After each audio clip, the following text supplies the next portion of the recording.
নমস্কার বন্ধুরা, আমি সুমি। আপনারা দেখছেন সুমি রান্নাঘর। দেখুন, আমি কালকে কিছু রাইস বেঁচে গেছে, সেটা দিয়ে একটা নতুন রেসিপি করে দেখাবো। তো রেসিপি করতে কী কী লাগছে আসুন দেখে নিন। দেখুন, আমি 3-4টা আলু কেটে নিয়ে ছোটো সাইজের আলু কেটে নিয়েছি, ছোটো ছোটো করে কুচি করে। আর আমি 3টে বড় প্যাচ ছোটো করে কেটে নিয়েছি, 3টে শুকনো লঙ্কা, কিছুটা গোটা রসুন নিয়েছি। আর লাগছে 4টে ডিম। আপনারা চাইলে ডিমটা কম বেশিও নিতে পারেন। চলুন তাহলে রান্নাটা শুরু করা যাক। আমি একটা কড়াই বসিয়ে নিয়েছি। কড়াইটা কিন্তু গরম হয়ে গেছে, আমি একটু তেল দিয়ে দেবো। এটা কিন্তু গরম হয়ে গেছে, আমি ডিমগুলো ফাটিয়ে দেবো।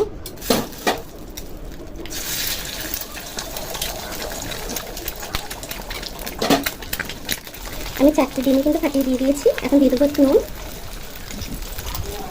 দিয়ে ডিমটাকে একটু ঝুড়ি ঝুড়ি করে ভেজে নেব।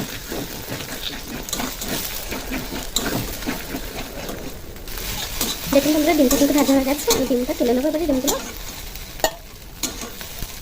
ওই কড়ার ভিতরে আমি একটু তেল দিয়ে দেবো। তেলটা গরম হয়ে গেছে, 3টে শুকনো লঙ্কা দিয়ে দেবো। দিয়ে দেবো রসুন,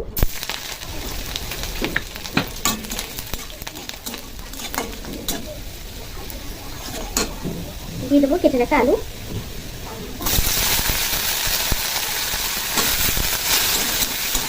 আলুটা খুব সুন্দর করে ভেজে নেবো একটু, যতক্ষণ একটু সিদ্ধ না হয়ে যাচ্ছে। দিয়ে দেবো সামান্য একটু হলুদ, দিয়ে দেবো নুন স্বাদ মতো।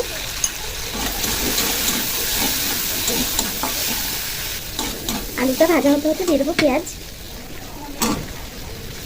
পেঁয়াজ আর আলুটা কিন্তু একসঙ্গে ভাজা হয়ে যাবে। দেখুন বন্ধুরা, আমার আলু আর পেঁয়াজগুলো কিন্তু ভাজা হয়ে গেছে সুন্দরভাবে। দেখুন আলুগুলো খুব সুন্দরভাবে সিদ্ধ হয়ে গেছে। এখন আমি দিয়ে দেবো ভেজে রাখা ডিমগুলো, দিয়ে দেবো।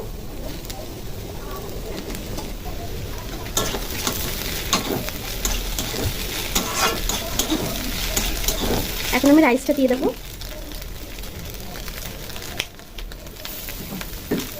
রাইসটা দিয়ে রাইসটা সুন্দর করে মিশিয়ে নেবো। আমি একবারে যদি আপনি পুরো রাইসটা দিন তখন মেশাতে নাড়তে অসুবিধা হবে। তো অল্প অল্প রাইস দিয়ে একটু নেড়ে নেবেন।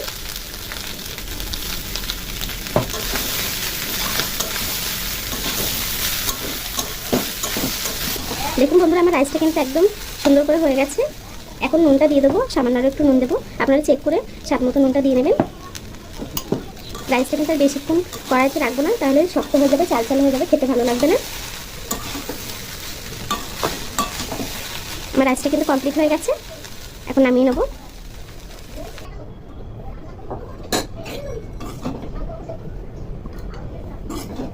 দেখুন কত সুন্দর হয়েছে। দেখুন বন্ধুরা, রাইসটা কত সুন্দর হয়েছে, দেখেছেন?